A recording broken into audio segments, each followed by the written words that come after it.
guys, welcome back to Learn English with Birdie. Today we have an exciting discussion lined up as we dive into Eckhart Tolle's transformative book, The Power of Now.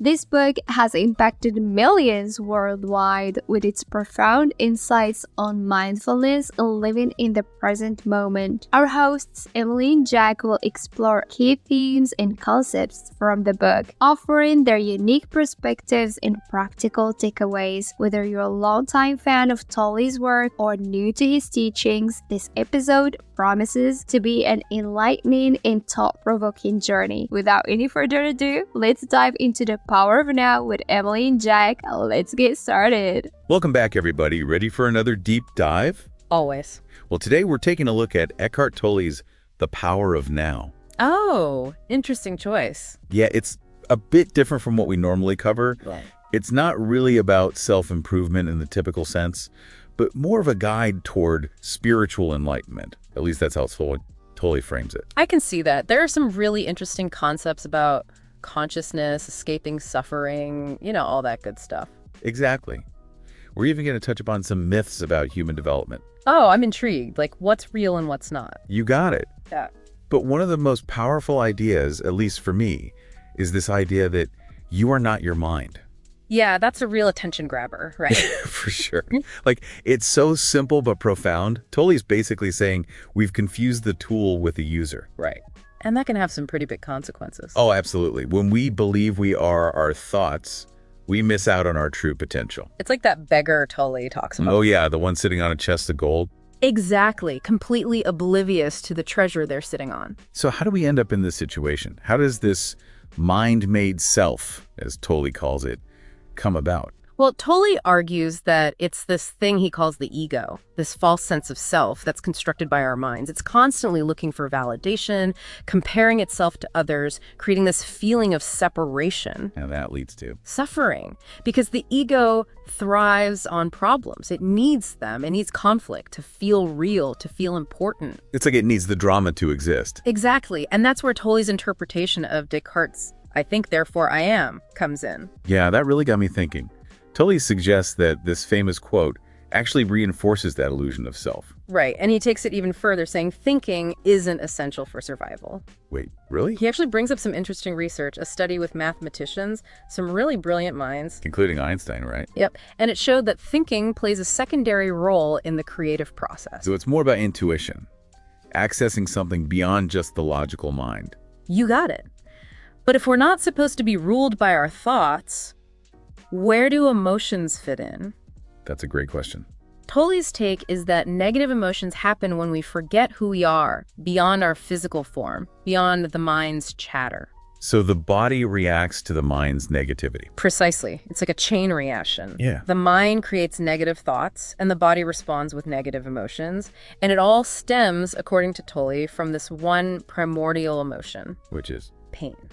A deep sense of disconnection from our true selves. Now, I remember this idea really stood out, the pain body. Right. It's like this dense energy field of negative emotion that we carry around. And it can really mess with us, right? Absolutely. It influences our thoughts, our behavior. It can sabotage us without us even realizing it. Like, ever get triggered in an argument? All the time. That could be the pain body reactivating old patterns.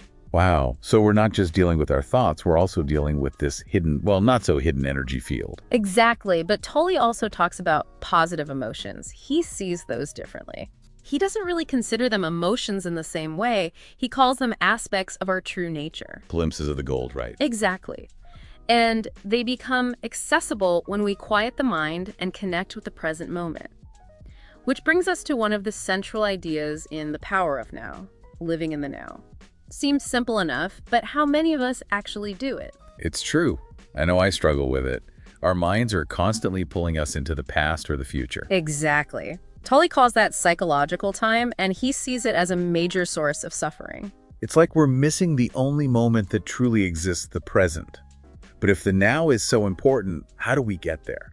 How do we break free from this time warp we've created? The first step, Tolle says, is simply becoming aware of our mind's tendency to escape the present moment. So it's not about ignoring the past or pretending we don't have a future. Right. It's about making the now the primary focus of our lives, changing our relationship with time. And that can have a big impact on our well-being. For sure. Because our negativity and suffering, they're rooted in this idea of psychological time. Can you give us an example, something our listeners can relate to? Imagine you're constantly replaying a painful memory. Ugh. You're basically reliving that pain, bringing it into the present moment, keeping yourself stuck in a cycle of suffering. And on the flip side, you've got all the worry about the future. Oh, I'm definitely guilty of that. Always thinking about what might happen. And that creates anxieties, fears, based on things that might never even come true. So we end up missing the beauty and richness of what's happening right now because we're stuck in our heads. Trapped in our own time warps. Precisely. But Tolle offers a way out, and that's learning to say yes to the present moment. Meaning? Accepting the reality of what is, no matter how challenging it may be, as the starting point for true peace. It's about surrendering. That sounds so much easier than it actually is. Our minds are constantly trying to pull us away from the now. They are. And it's important to recognize those tactics, those sneaky little tricks our minds use.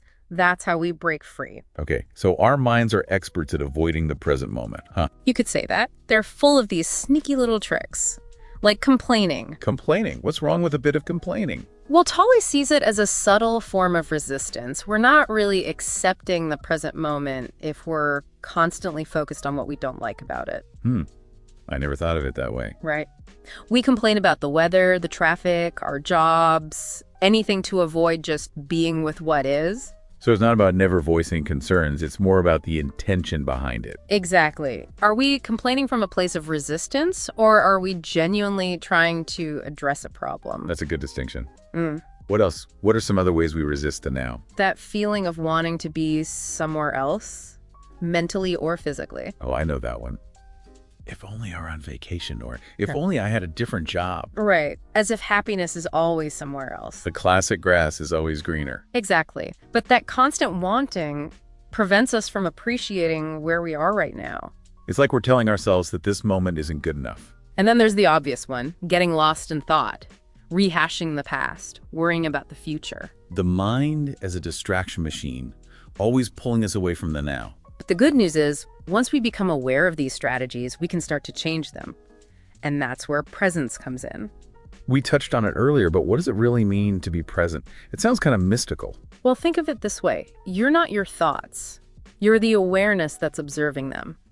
Presence is about shifting our attention from the constant mental chatter to that space of awareness itself. So taking a step back, watching the movie in our minds without getting caught up in the plot. Exactly. And Tolle describes it as a journey, kind of like the parable of the prodigal son. We've all strayed from this natural state of awareness, and the path back home is recognizing the illusion of the mind-made self and returning to the truth of who we are. I've heard a lot about stillness in different spiritual traditions. How does that relate to presence? Stillness is both a pathway to presence and a manifestation of it.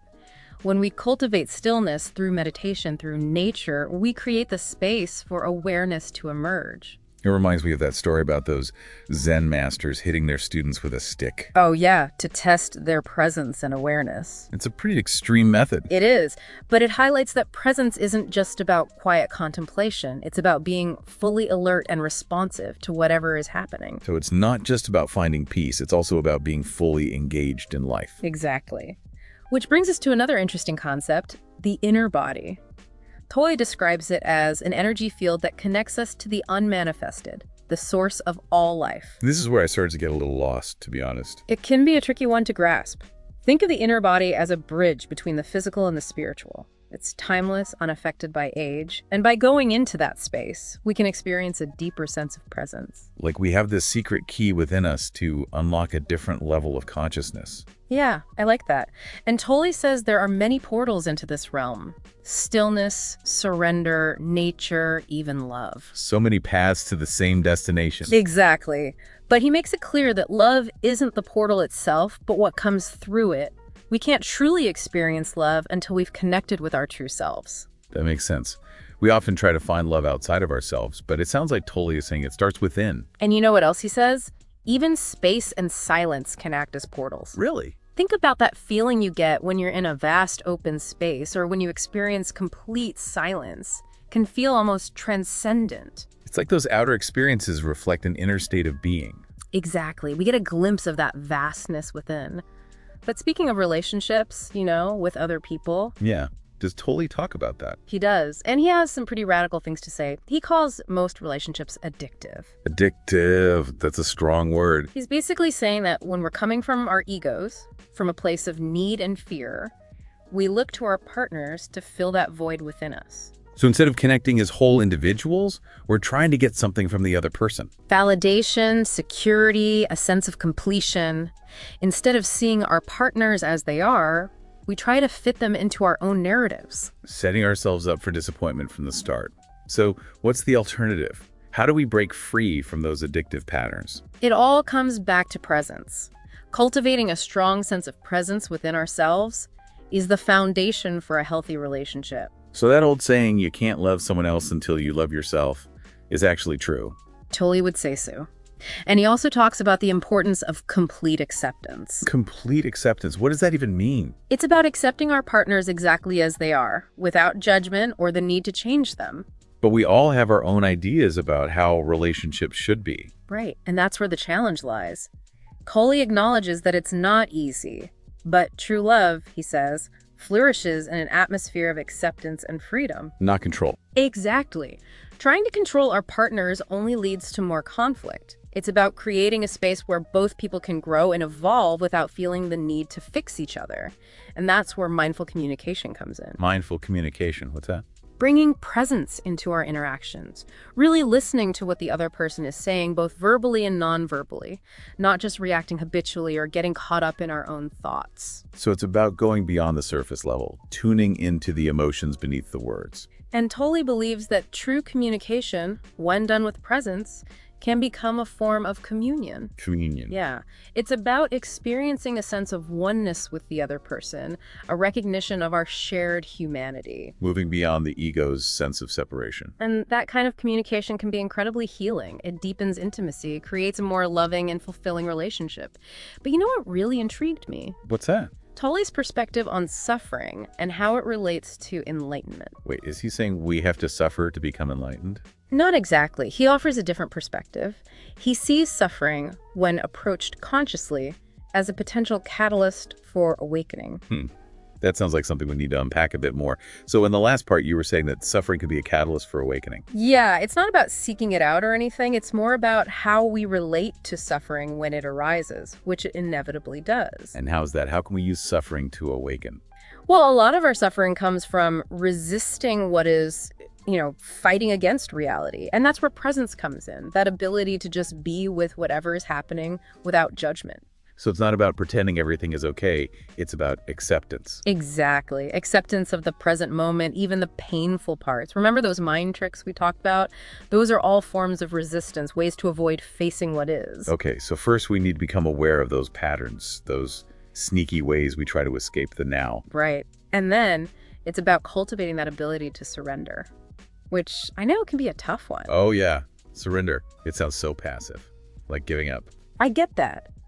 But it's not about that at all. It's more about recognizing that we're not in control of everything. So it's letting go of that need to control, to force things to go our way. Precisely. And that can be incredibly freeing. Imagine you're trying to row a boat upstream against a strong current. You could exhaust yourself trying to fight it. Yeah, or you could adjust your sails and let the wind carry you. Okay, I like that analogy. It makes surrender sound a lot less scary. Right. It's about aligning ourselves with the natural flow of life, trusting that there's a bigger picture at play. And the more present we are, the easier it is to surrender. It's all connected, huh? Presence, surrender, acceptance. They all weave together to create a more peaceful and fulfilling life. And you know what else can be incredibly liberating? Tolle talks about dying to the past. Dying to the past. That sounds a bit intense. It is. But in a good way. He's talking about letting go of those old stories, the limiting beliefs, the past identities that no longer serve us. So we're not defined by our past experiences. We can choose who we want to be in each moment. You got it. It's not about denying the past. It's about releasing its hold on us. freeing ourselves to step into the fullness of the present, shedding that old skin and allowing ourselves to be reborn. I like that. Reborn into a new way of being, one that's grounded in presence and awareness. And, that process can be incredibly powerful. It frees us from the weight of all those old resentments, the regrets, the fears. Which brings us back to the pain body, that reservoir of negative emotion we talked about. Right. And Tolle's pretty clear that trying to ignore it or suppress it just makes it stronger. We have to face it. Confront it head on. Bring it into the light of consciousness. Become aware of it. Notice the sensations, the thoughts, the emotions, but without judgment. Like we're shining a spotlight on it, exposing it for what it is. And when we do that, when we bring conscious awareness to the pain body, it begins to lose its power over us. So all that time we spend trying to avoid those difficult emotions, that's actually what keeps us trapped. You could say that.